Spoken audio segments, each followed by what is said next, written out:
just do it. You just put your boots on, you pack your bag, and you start walking. That's the initiation. Welcome to another edition of the Peckham podcast. Before my time. Yeah, I'm just Let's talk about my time. I wonder where she comes from. I always thought there must be more to life than this. This is rubbish. This will never work in Southwark. Then I realised that my solicitor wasn't working for me. I don't know where you're getting all this stuff. All you've got is the tea trolley when they bring round a cup of tea. It's not just that one religion holds all the answers, as might have been thought in the past. Welcome to another edition of Peckham Podcast, a place where big ideas meet local traction. A theme that's been underpinning the podcasts from our launch in July has been the idea of community and faith. Faith, however, is spelt in this instance with either a small f or a capital F. And today my guest has a capital F and possibly a small f too, so I look forward to the conversation with him. But just before I introduce you, I want to try a quote from my good friend Marcus Aurelius, who produced many meditations from his writings. Everything is interwoven and the web is holy. None of its parts are unconnected. They are composed harmoniously, and together they compose the world. One world made up of all things. He's a deep man, this former Roman emperor, and bumping into his thoughts and his way of thinking and the profundity and his balance in life as he went through very turbulent political times is really rather extraordinary and humbling. So with that in mind, because as we first released this podcast, it's approaching Christmas 2024, which is initially anyway a time for religious people and spiritually minded people to reflect and celebrate, although obviously it's commercial time as well, or rather in a big scale. But because it's Christmas, I wanted to find somebody to have a conversation with that could take us along a way.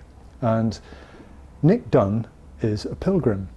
Nick Dunne, you worked in Bermondsey here in Southwark for the best part of 20 years, doing a really honourable job looking after, you were director of Bede House, an old settlement, and it had various arms to its activities.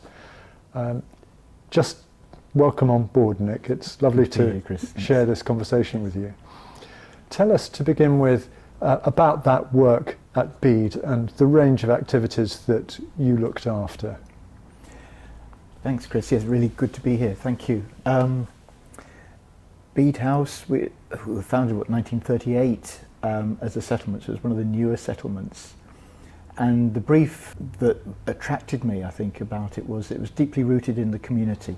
It focused on a narrow, pretty small geographical area, the Bermondsey Rotherhithe area, perhaps stretching out to Southwark more widely. But that sense of place and responding to whatever needed to be done within the particular neighbourhood that Bede was based in. Since 1938, Bede House has worked with its community. And the original house is still there, 351 Southwark Park Road. And over the years it has responded, first of all, to the immediate crises of the 1940s Blitz. Soon the nightly battle of London will be on. The people who've been part of Bede have seen good times and hard times. It was a centre for education, adult education, always helping young people to develop and find their potential. Back in the days of the docks, it would be running projects for dockers who are out of work, all sorts of different things. So by the time I came to Bede, we were just, our adult education project was going independent. They'd done a lot of work helping older people make that transition to the computer world, which those of you who remember that, how scary that could be. And also helping a lot of people who are new to the country, asylum seekers, refugees, coming to terms with the language, developing their English language skills. that had been so successful, that was moving on to becoming an independent charity. Our Learning Disabilities project connects clients with local elderly people with sport and fitness, drama and music, and they help run our cafe.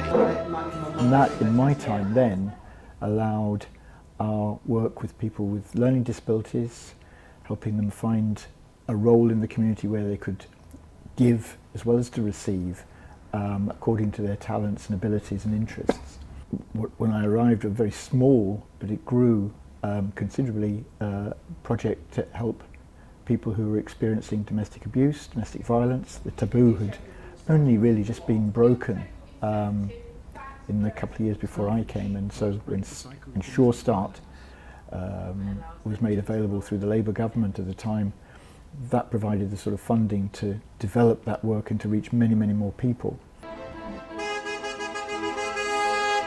Our youth work with 8 to 19-year-olds. I like coming here because we get to go to the park a lot and we make more friends. Again, providing weekday clubs, but within that opportunities for youngsters not just to build friendships but also to experience new and exciting opportunities in their lives. Often that was to do with going out into the countryside on the great summer camps, which for many youngsters was an incredible novelty because they would never get outside of the city. So those are the three big, and holding all of that together was that sense of community connection. We had some great community workers and that engagement with local people, so that we were not just going to parachuting in to do something and then going out again. We were very much part of the community, and all sorts of things continue to happen at Bede House, I'm pleased to say. Yeah. I mean, I got in touch with Bede first around 2006 with a little filmmaking project with some adults that was totally crazy and wonderful, and got a feel for the community that you were sat in amongst over there in Bermondsey. I remember the Learning Disability Project, wasn't that instrumental in your winning a prestigious award? We did. It was the Queen's Award for Voluntary Service, and I think the wonderful thing about the little project that won that was something called the Inside Outside Project, which matched people with learning disabilities who were at Bede, matched them with local frail and elderly and housebound people who our members would visit them with appropriate support to do odd jobs. The Inside Outside project, we support volunteers like Leslie who give their time, their skills and great efforts to enable elderly people to be independent in their houses. They do all the jobs that elderly people find difficult. Well done, Leslie. Thank you so much.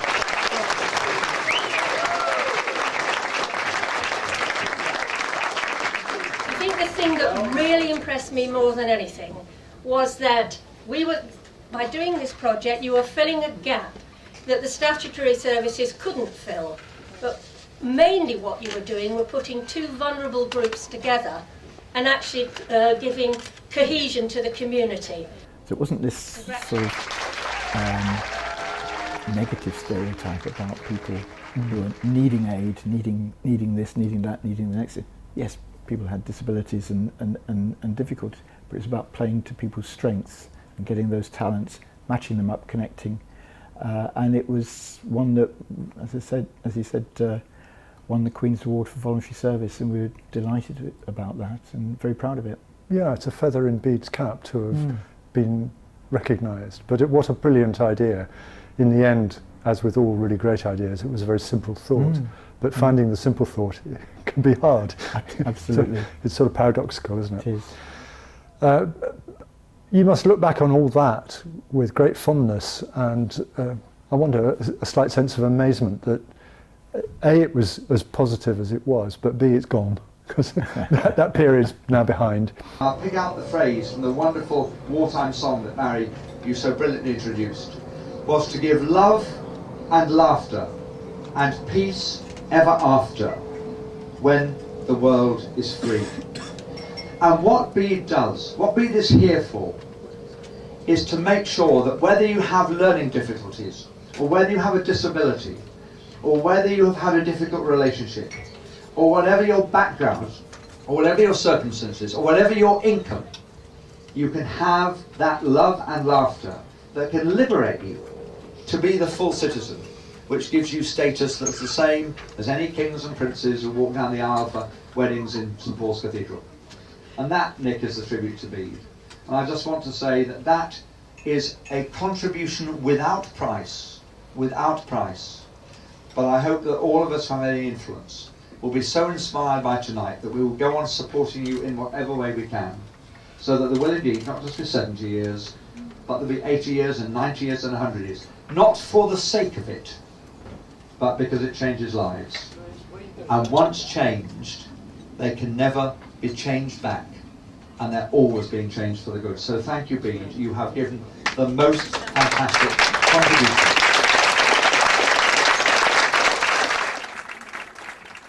And of course, on the downside, a slight downside, is that the youth project has been lost there currently at Bede. That must hurt a bit. I think that cycles change, the world changes. I mean, in the time I was at Bede, you could see the world around us changing in terms of a lot more provision after school for, after school provision for young people, which traditionally had been the remit for youth clubs. What happened after the school day, youth clubs would be needed to do it. A lot more happening.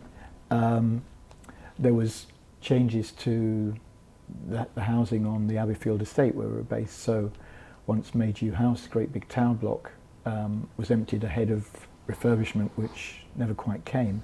A lot of, suddenly there were far fewer young families on the estate, and what was happening was it was beginning to be difficult to attract young people to the club. And I think that time moves on. I think Bede still is doing work with young people, but in different sorts of ways, particularly through the domestic abuse project. And I know that the team at Bede the needs of young people are still very important, and they're continually looking at ways that they might respond to those needs in ways that work effectively given current circumstances. So how do you read the conversation that one has been hearing for quite a time about the importance of the closure of youth provision in so many instances as a player in the dissatisfaction and loss of aspiration amongst young people? I think always the key bit within the youth project that Bede ran was forming the relationships with young people. The most effective work was done over a long period of time with young people, and we had some young people who came to Bede at the age of 8 and went through the clubs right into the teens, and those relationships were the most important. And I think that issues of disaffection, it comes back to where do you form the relationships, and that youth clubs are one environment where those relationships can be formed. But they require, for them to work, they require a commitment, a give and a take, and a partnership. And youth clubs are often not for everybody.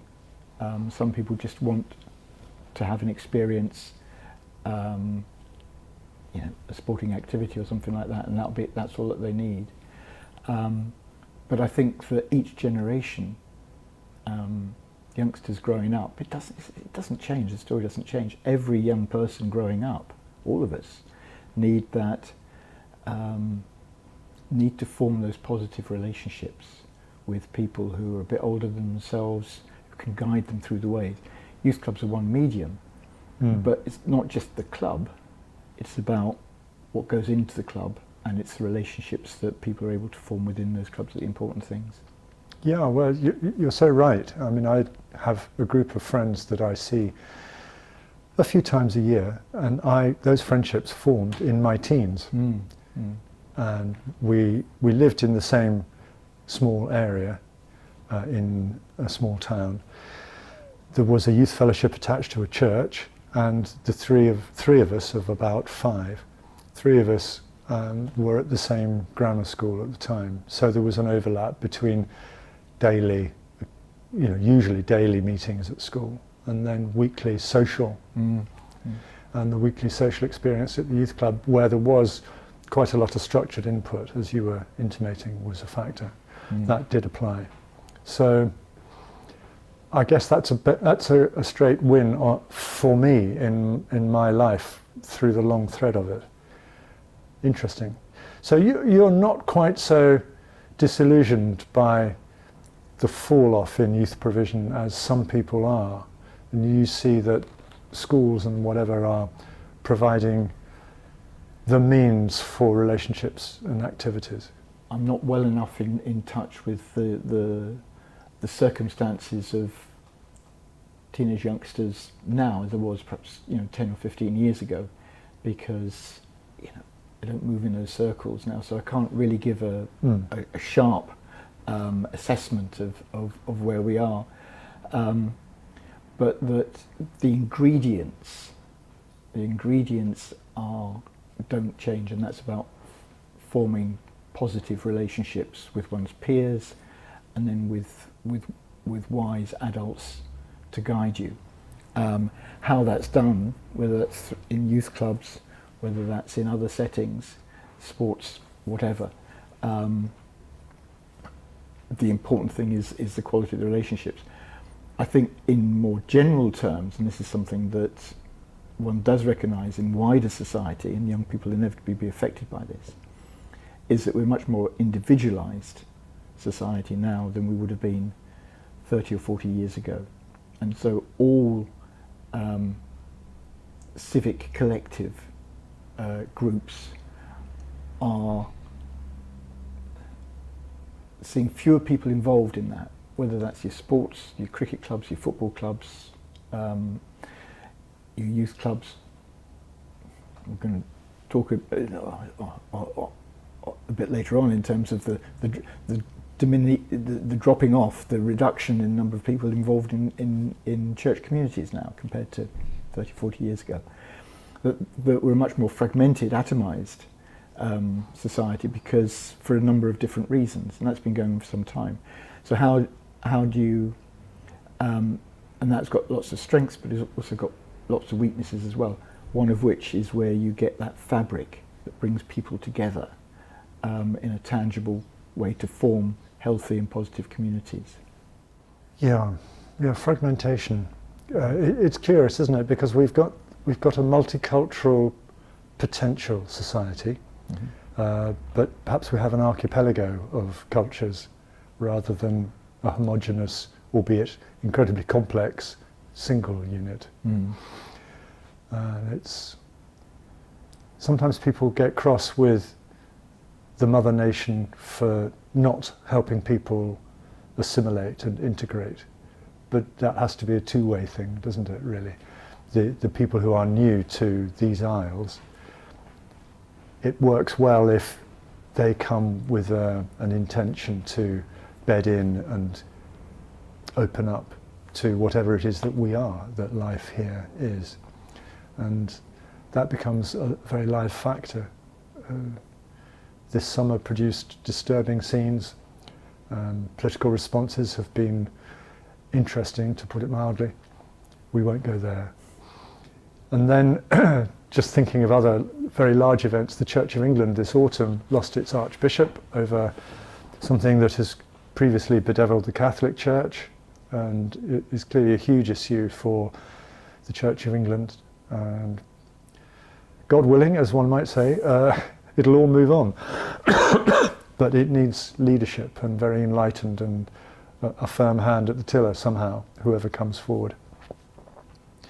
How do you read the state of faith in the nation as a broad issue? I mean, we've got Hindu faith, Jews, Muslims, Jains, Christians, Catholic, and whatever. So, I mean, we're not short of faith as live strands of current in life. How do you read it in the UK at the moment? What's your broad take? I can't necessarily speak about the whole of the UK. I mean, I know since retiring from Bede House, I mean, I know Tooting, where I live, better than I do other parts of London, and I think that we're looking to find a new language of the time. And because there's so much exciting dialogue around with the connections between different faiths, it's really only the understanding and access to all of that information only really come about in the last 40, 50 years. So there's a lot of scope for conversation and communication and understanding that there's a lot to be learned from different faiths and different religions. It's not just that one religion holds all the answers, as might have been thought in the past. But then one needs to find a language that speaks of the time, and some of the language within the Christian tradition, which is the one I know best, often doesn't work in modern times. That you find, I mean, it's interesting how frequently people say, well, I'm not religious. And so therefore that means that they mean something about the word religion that they want to distance themselves from. People will say, well, I don't believe in God, but then it means that there's an understanding of what they mean by that word God that needs to be unpacked, that they're not part of it. Interestingly, the word that most people seem comfortable with is spiritual. I think you used it in your own introduction. And that people are often much more comfortable with that word of spirituality than they are about religion or God or anything like that. And so that speaks that there's a pulse there that within the human experience and the human psyche that continues to beat irrespective of changing ideas and attitudes and certainties. And it's that which different communities, different faith languages can often gather around. I was at something last week in Tooting, outside Tooting Broadway Tube Station, and it happens every year, and it's actually a brilliant event. It happens in the week of Remembrance Sunday. It's not specifically about war, but it's a peace gathering. It's organised by a local community group. But what it does is it attracts, for an hour, representatives from all of the great faith traditions. So there's an Anglican minister who will speak, a Shia Muslim leader, a Sunni Muslim leader, a Buddhist, and a rabbi will all say a few words on the theme of peace. And that was, I went to the first one last year, which was incredibly moving because it was not long after the October 7th attacks in Israel. And to have present around in the same space, particularly the rabbi, the representative of the Shia Muslims and Sunni Muslims, just there and smiling and talking and joking and being and actually saying, Tooting, we're here for Tooting. You know, these things that happen on a worldwide scale can ricochet and ripple onto our own streets, but we don't want the divisions that are maybe happening on an international scale to be reflected on what's happening on our streets here. And what gathered people together was that quest for peace and recognition and respect of common spirituality within different cultures and traditions. Yeah, I mean that became a natural home for me. Having started in the Church of England and then suffering doubt and going shopping, spiritual supermarket shopping for decades. You know, I wash up on various shores and I feel very deeply fed, and I read a lot and I think a lot and I feel okay. I suppose I can't imagine it must be pretty difficult. There's a close friend of mine who's very full-on active church warden in, Church of England church in Surrey, and it will have been a very unenjoyable time for him over the Archbishop's departure. And I feel for him because there's not a lot he can do, but he's obviously part of the structure. And I remember thinking at one point, because of a set of experiences I lived through, I met an interesting teacher and read him a lot for a while, and then became aware that there were followers who were tending to lay down how this should be and that should be according to what this teacher had been talking about. And I thought, there you have it, the living word ossifies and it becomes a committee and people write minutes and there are rules. And it wasn't where it started, and I don't believe it's what was intended in essence. In essence, there's something else going on. Let's move across to perhaps the thing that really drew me to invite you today, which was your pilgrimage. A huge undertaking. Where did you start and where did you aim to finish? So this was the pilgrimage. This is along what's called the Via Francigena, which is a route that begins in Canterbury and goes across at Dover to Calais into France, follows the old Roman roads right the way through France, Switzerland, crossing through the Alps at the Great St Bernard Pass and down into Italy until it reaches Rome. It's about 1,900 kilometres all told. A route that was travelled in ancient times. Certainly there's records going back to about the 5th century of merchants, church leaders having to go, connecting with Rome, an artery all the way through Europe. And my wife and I walked this in stages. Some people do it in one go, but it wasn't possible for us in terms of our work and our commitments. So we walked it in stages, 2 or 3 weeks at a time, over a total of about 18 weeks, we think, over several years. It was a fascinating process, very moving process at times, and that's something that I finally completed it. We started in 2014, finally completed it in 2002, with obviously a couple of years where nothing happened because of COVID. 2022. 22, sorry. Yeah. That would have been going back in time, wouldn't it? Yeah. Quite, well, there's elements of that. That would have been moving. Yeah. So it's 2014, so for 8 years it spanned? Yes, almost like the narrative within the family has spanned that time. And since completing it in 2022, I've written a couple of books and now chair of what's called the Pilgrims to Rome, which is a small charity that supports, that promotes the Via Francigena to future walkers and cyclists, and encourages and supports people in the practicalities of doing that.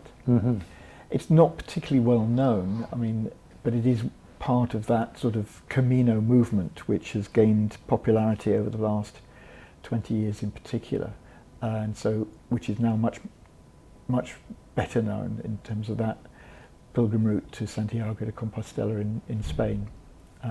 So yeah, that's what's since retiring from Bede, I've been able to devote more time to that and the spin-offs that come from that story, of which Marcus Aurelius, I think, is quite a fascinating, said a couple of things there that resonated with my experience.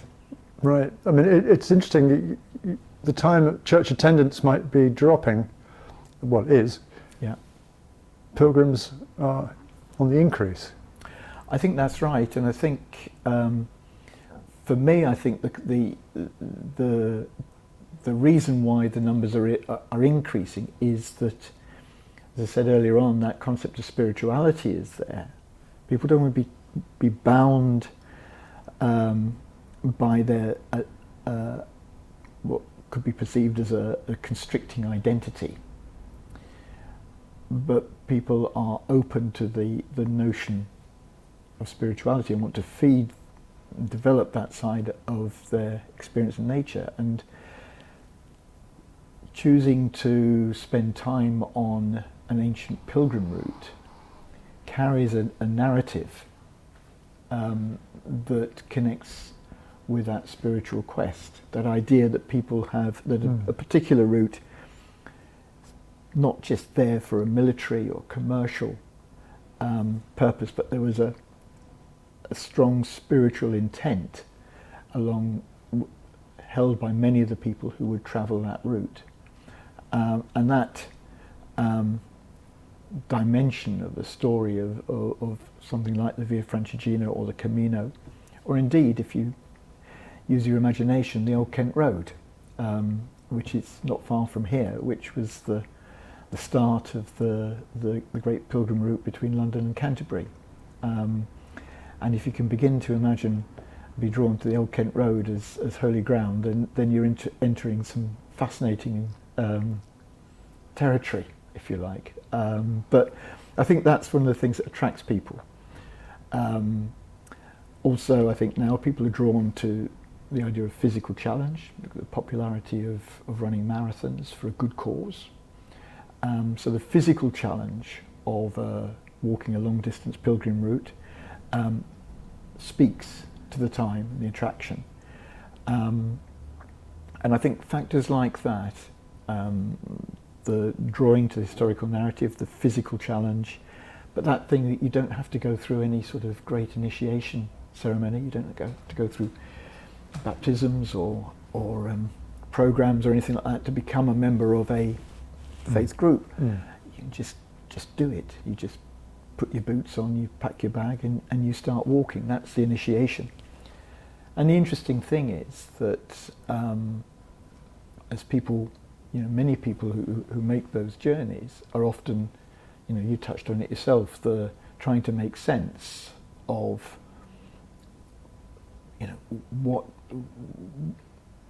what does my experience of faith, the faith I was brought up in, the traditions I was brought up in, the stories I heard, how do I make sense of that now? And when you read memoirs and blogs for many people walking pilgrim routes, it's unpacking some of that and trying to come to terms with it in different sorts of ways.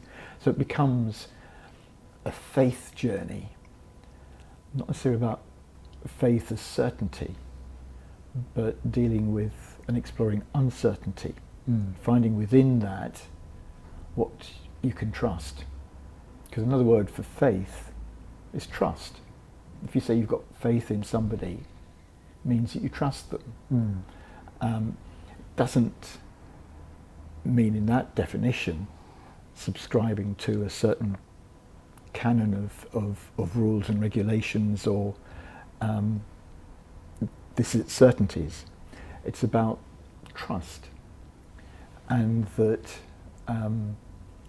we were talking about the state of the times or whatever, and earlier on people were talking about mental health issues. One of the key things that we all seek is what's the foundation of trust, and without a foundation of trust, life is pretty miserable. And so that exploration of that people often go on these journeys along pilgrim ways is that exploration of faith, exploration of trust. What do I believe? Where do I belong? What can I understand? So those sorts of questions often evolve as one walks these ways. You talked about some stages of the journey, some points on the journey became quite emotional for you. Yes, I mean, I'm just trying to think in terms of there were certainly no Damascus moments, if you like. But the emotion would be often being able to appreciate the little things.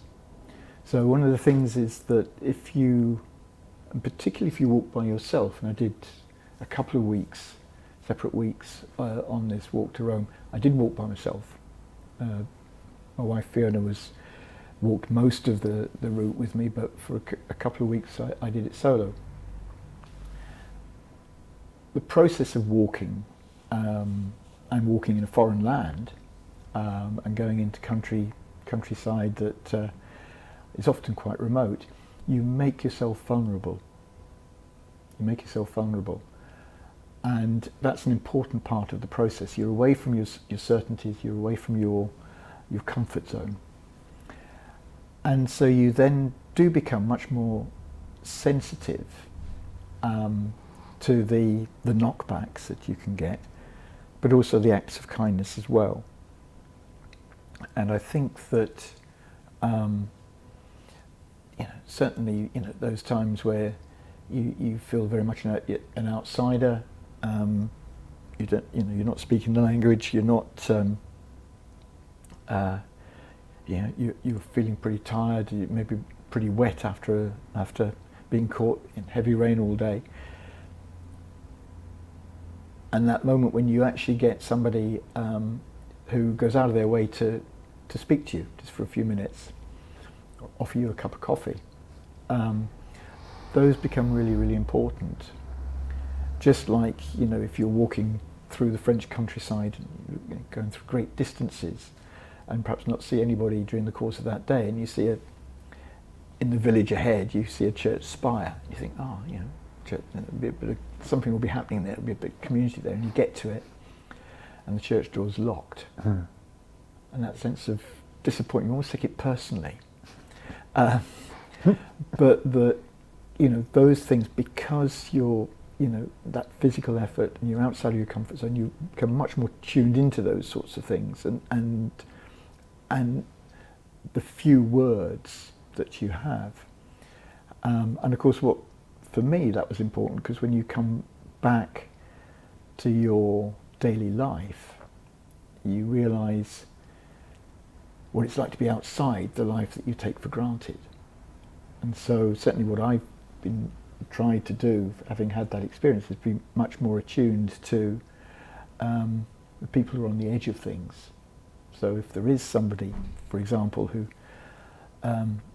turns up at a church service, or at the back of the church service or whatever, and clearly doesn't know anybody there, you make that little bit extra effort to greet them, just to say hello, and to make them feel welcome, because you know how powerful that can be, because one's been in that sort of situation oneself. So I suppose those were the emotional, that was the level of emotion. That the emotion would be gratitude. I think that one found that those moments of gratitude that you appreciated more deeply than perhaps one would do in the busier life that one has. Do you have a particular takeaway from completing this long walk? Did you set out for a particular thing, an inner thing? Did you get one? That's a good question, and I think the inner thing I set out for was the seed that was sown way back in the 70s, when I was in my still in my early 20s, I suppose it was, when I first read a book by a Jesuit priest who I knew of. I'd seen him, but didn't know particularly well, but a good friend of mine knew him well, and he walked to Rome in 1975 and wrote a book called In Search of a Way, and that book caught my imagination because it spoke of the spiritual adventure at a time when going to church every Sunday was often an excruciatingly boring and irritating process. But that sense that there's an adventure here, kept that fresh. And Father Jerry Hughes, who wrote that as his first book, and he became a very good communicator and wrote a number of books, and had a great influence over the next 30 odd years on a lot of people. So I had that idea in my mind, but it always seemed to be beyond the ability to do it. But then once the Via Francigena was identified 30 odd years ago, and they began to a good guidebook was published, you could begin to chart a route. Father Jerry Hughes he'd had to follow. Trouble with the Roman roads now is most of them are dual carriageways and motorways, just like they are in this country, which is no fun to walk along. But this began to chart much more attractive routes, while still keeping to as close as possible to that traditional route. So I began to say, well, actually I could do this. Can't do it in one go, but I'm not getting any younger. 2014, I was still in my 50s then. Thinking, well, I'd better I've just got to give it a go and get started, and no idea that we're going to complete it. No idea when we're going to complete it, but just do it. But I think in those early stages, there's trying to work out exactly what is it I'm doing. Is this just a long walk? Mm. Is this a pilgrimage? What do I mean by pilgrimage? Again, being very wary about old style words. Pilgrimage, does that mean you're being very pious? Does it mean you're being very self-righteous, holier than thou? All of those connotations. It's interesting, one of the first impressions one had, I took the ferry from Dover as a foot passenger, which is getting harder and harder to do nowadays. It can still be done, but everybody's in their cars now, so foot passengers are quite rare, and not every ferry carries can go across a foot passenger. But I was one of a handful of foot passengers who came off the ferry at Calais, and very quickly I realised I was the only person walking off this out of the port of Calais. And there's a hot, sunny morning, and I was walking through the outskirts of the port. And this was 2014, and suddenly I realised I was passing makeshift tents, tarpaulins, and it looked a bit, it reminded me, this was looking like the bull ring, as I remember it in Waterloo, back in the 90s, when there were lots of homeless people living in the roundabout at Waterloo, in what was essentially a shanty town. And it took me a while to realise that these people who were here were not classic street homeless people, but these were refugees or migrants who got as far as Calais and were trying to work out some way or other to get across to the UK. And this was before everybody was aware of the numbers of people coming through Europe and reaching the French border at Calais and trying to get over to Britain. So this was something of a shock and a surprise to me. And it was very humbling, because I thought, hang on a second, these people have had to walk across Europe because they've had to. They've been fleeing something, whether it's poverty or whether it's oppression. And here's me walking in the opposite direction because I fancy doing it. That was rather a humbling sort of experience, and I thought, well, so why am I doing this? Is this just a self-indulgent, glorified holiday? Because obviously there's an element of recreation about that. But I think over time, it didn't feel like just going for a long walking holiday.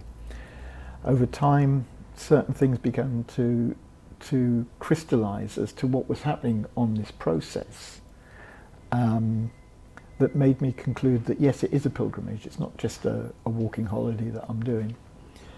And I think it was that distillation of various experiences, insights that took form, but also a sense of, well, I've got to do something with this experience. And it crystallised, and if I can, read Marcus Aurelius at the beginning, maybe if I can read you what I wrote. I began to think, well, look, the words of what I called a modern pilgrim's prayer began to take shape. Because the old pilgrims, they would have to walk, they would make pilgrimage to find healing. They would go to the great shrines because these shrines often had a reputation of being able to cure you of various medical conditions, or for an atonement for something one had done. And you know, I wasn't doing that. And we've got the NHS now, so you don't need to go and, you know, walk to Canterbury to get healed. Thank goodness, you know, we've got that behind us. So what was going on?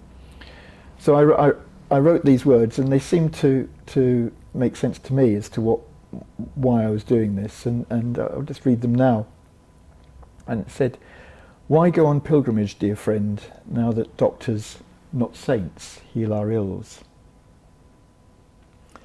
I walk," I reply, "in the footsteps of the saints to disturb my complacency and open my heart afresh to life's adventure. In the spirit of those holy people, I seek time to give thanks to God and blessings to those whose love has nurtured me. On this journey, Lord, make me an instrument of thy peace. May I be a worthy guest for those who host me, and generous to the holy places which welcome me. May my journey inspire others on their spiritual path, and my greetings brighten some other person's day. So when I return to the security of my home, I will remember when the days were long, church doors were closed, and conversation hard to come by. Then may I appreciate more deeply those who are my life's foundations, and pause to greet the strangers passing through our settled lives. I go on the pilgrim road, my friend, to be reminded that we have the grace to heal each other in some small way while the world rushes by." So, I mean, those moments,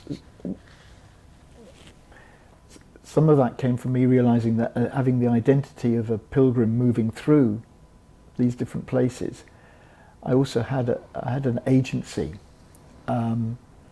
People were often excited to meet me. So I was passing through places, but people, in fact, I had a story that I was bringing with me, that I was a pilgrim walking to Rome.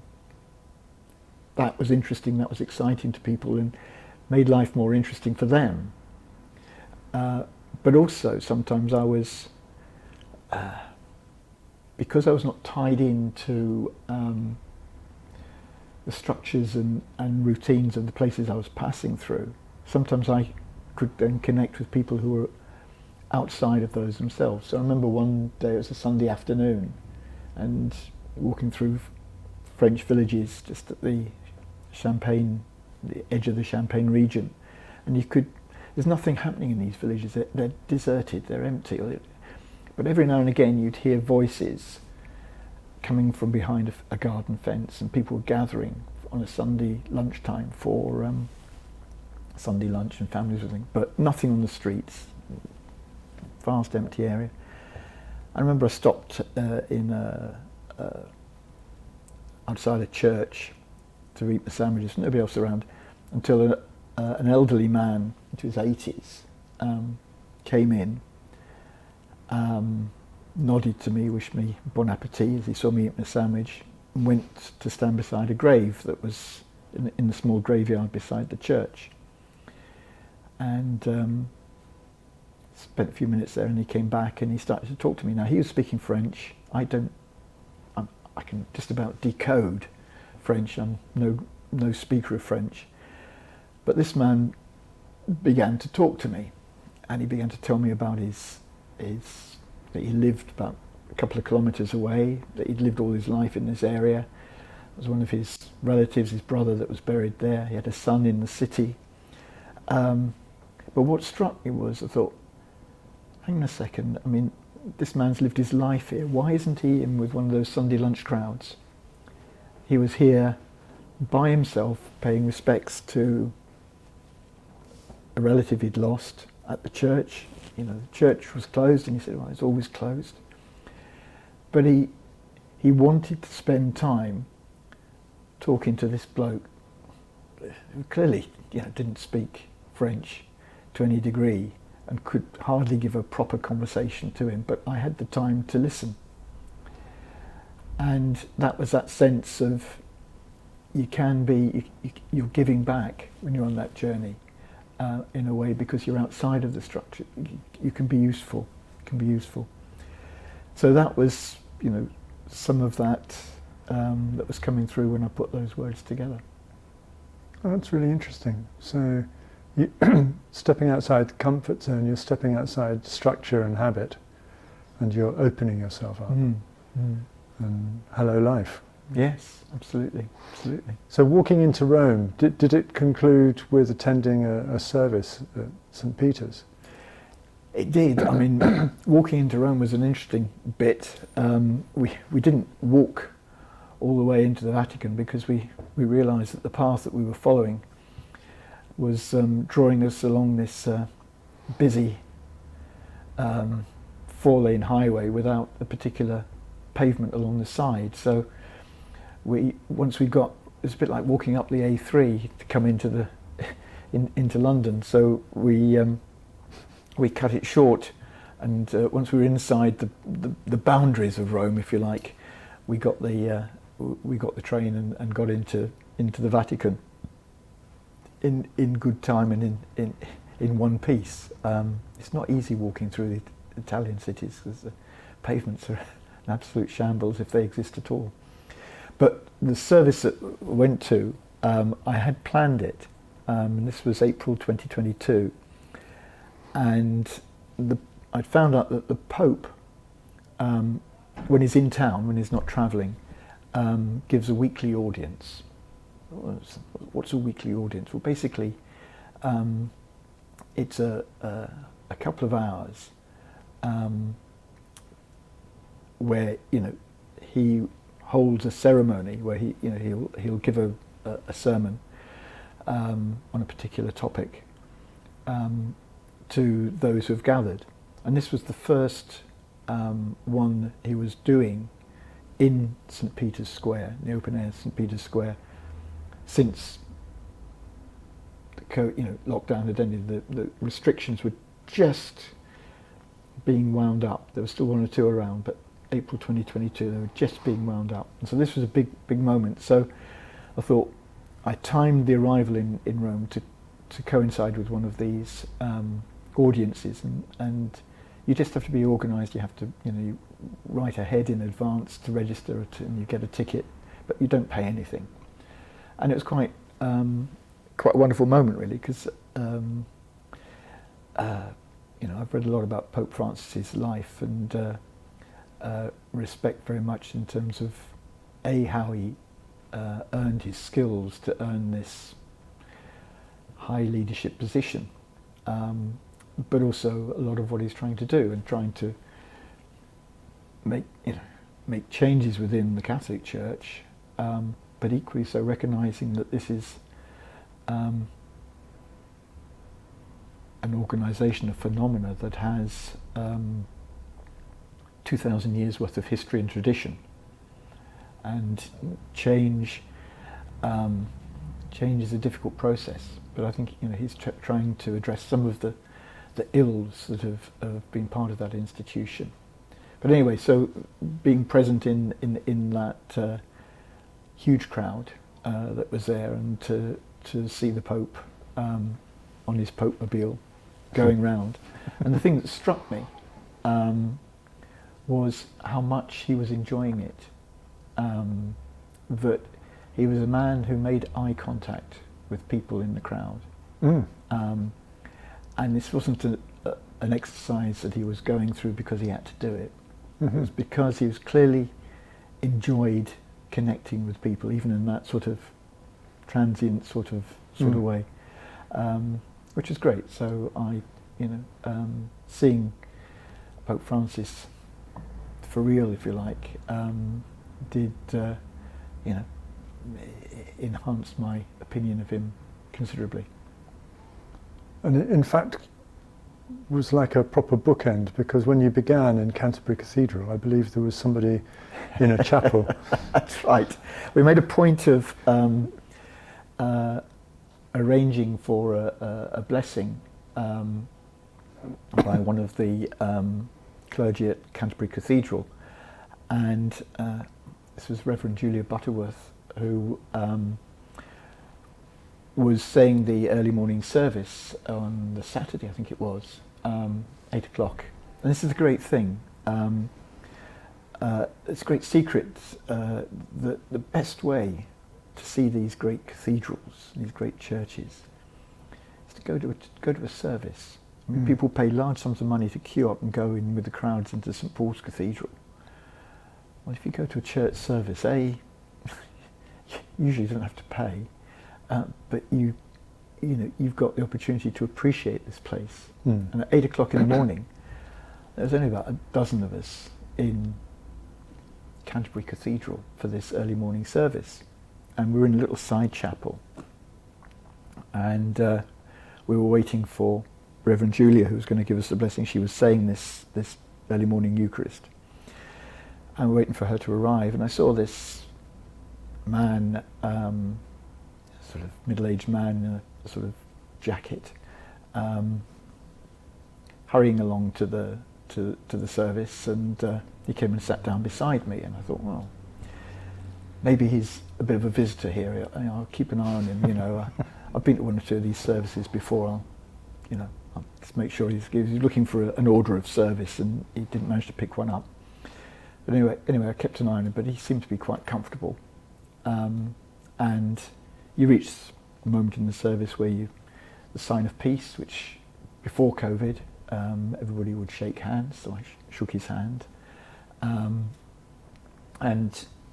the service went through, and Reverend Julia sort of gave us a shout out and wished Fiona and I all the best for our pilgrimage to come. And that was very nice. And at the end of the service, everybody went their own way, and then Reverend Julia took us off to get our pilgrim passport stamped, these are the sort of documents you carry with you. Everywhere you go, you get a little stamp, and at the end, that's the proof that you've travelled along the Via Francigena at different places, that you just haven't rocked up and claimed. You get a certificate in Rome for having completed it. So she took us off to get our pilgrim stamp, and as we were walking towards the chapel, she said, "Do you know who that was that you was beside you in the chapel?" I said, "You looked a wee bit familiar." I said, "Yeah, that was the Archbishop of Canterbury." So hi.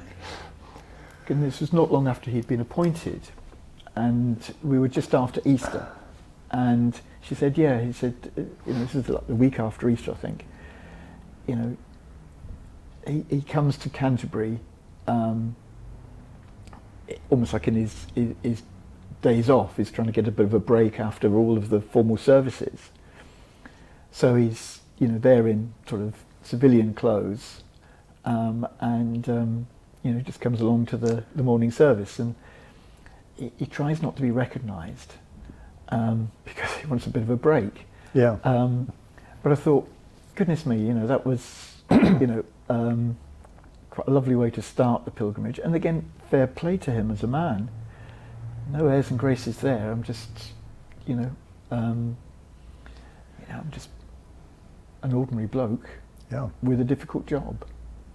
So that was quite lovely. And yes, I was sad to hear that he had to step down. He probably had to, given the circumstances. But those things had happened on his watch. Whether he could have done any more than he did, perhaps clearer with hindsight, but hindsight's a harsh light to shine very often. Isn't it just? It's been lovely hearing about your meanderings through the whole of Europe, Nick. And, well, it's a great pilgrimage, and you've got 2 books, which I'll put some details up at the end so that people can find their way to them if they're interested.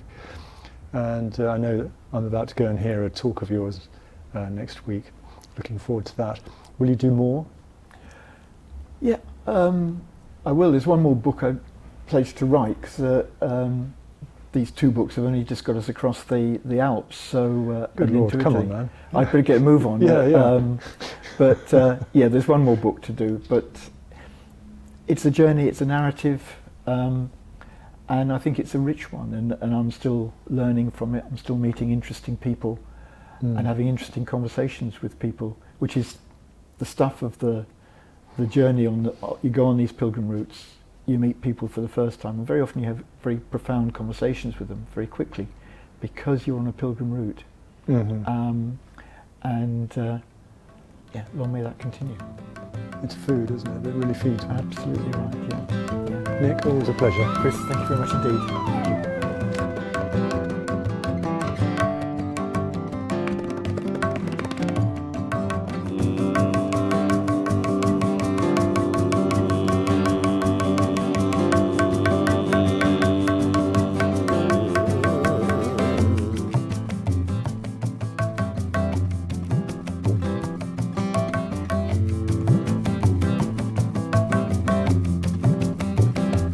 They all say I did all